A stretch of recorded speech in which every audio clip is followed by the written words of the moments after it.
I don't know about you, but I think most of us kept on buying power tools even though we don't have any idea how that power tool works, right?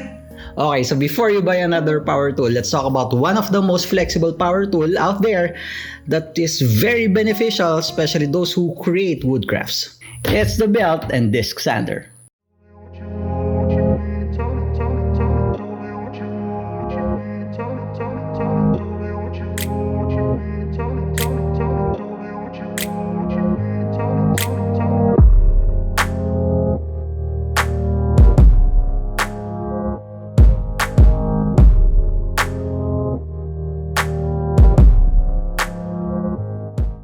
Okay, I received this power tool the other day. It came from Lotus Tools Philippines. So thank you so much, Lotus Tools Philippines, for sending me this very awesome power tool. Thank you so much. I really appreciate it. You can check the descriptions for the link on where to buy this one.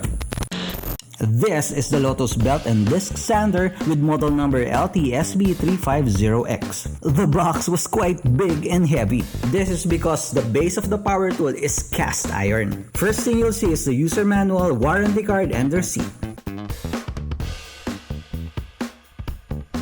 Then you'll see the tilting work table and the 6mm hexagon key with washer. Then on the side you'll see the miter gauge. After removing the actual sander from the box, you'll see the limiting plate and the hex screws.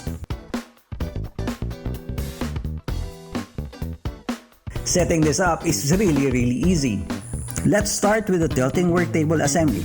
Position the table support bracket so that the pivot pin fits into the corresponding hole on the sander frame and the radius slot aligns with the threaded hole in the frame. Place the washer and insert the knob through the radius slot and tighten it. And that's it. So we're done with this one. Next is this one, the limiter plate or the backstop.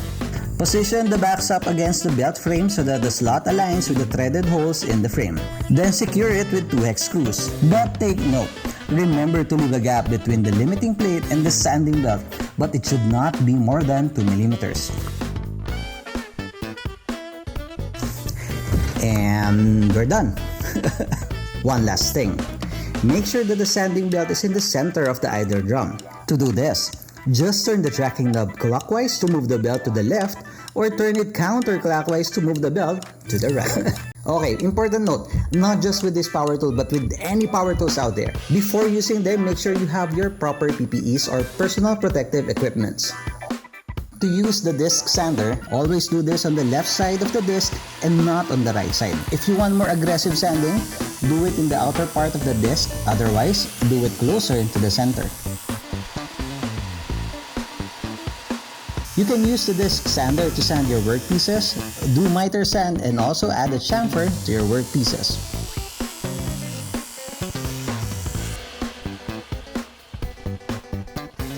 And of course, rounding the corners of your workpieces.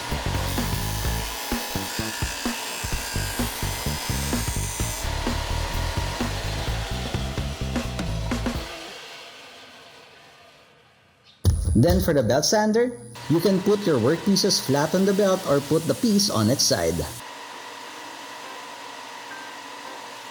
Another use of the belt sander is to sand curved pieces.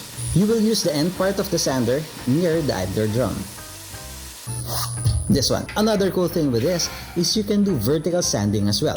Just loosen the socket head screw and pull up the sanding arm to the desired angle. Then tighten the screw. You can move the tilting work table from the disc sander and attach it to the side of the belt sander part. But if you do this, there are no visible markings or gauges to help you with the miter sanding. Then, to measure the noise level of this machine, I use a sound meter app from my phone and put it a few inches away from the tool.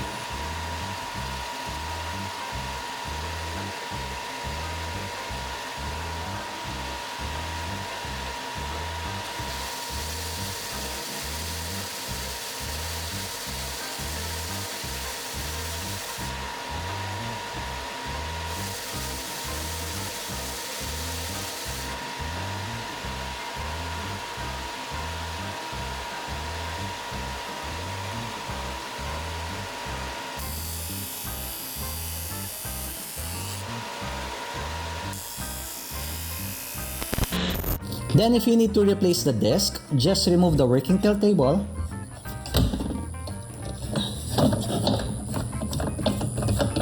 And then, hold on, got it. After that, you need to remove the disc guard by loosening these 2 screws. Then you need a blower or a heat gun to remove the adhesive from the old one. Then put the new disc, just add contact cement behind it to stick it up. Stick it up.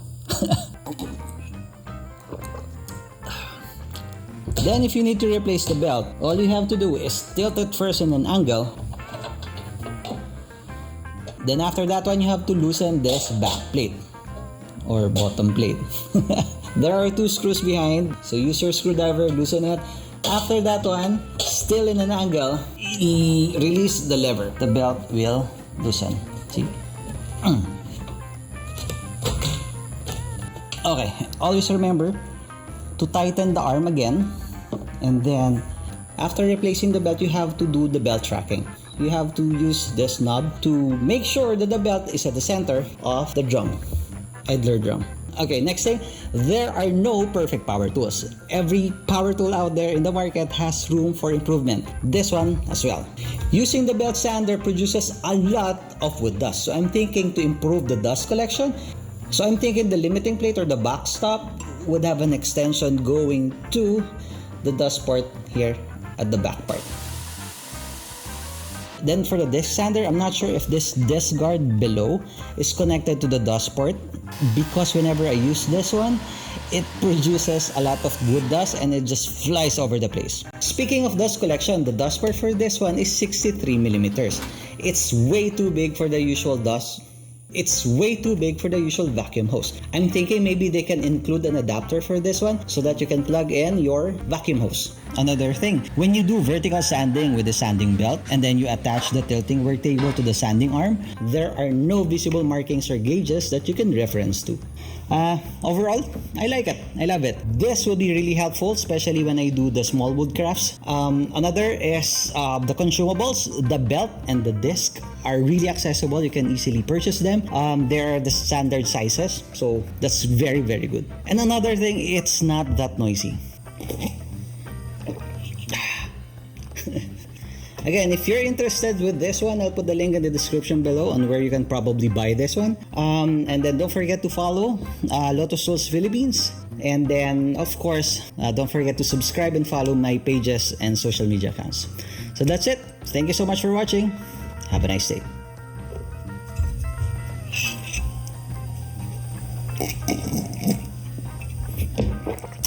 Bye.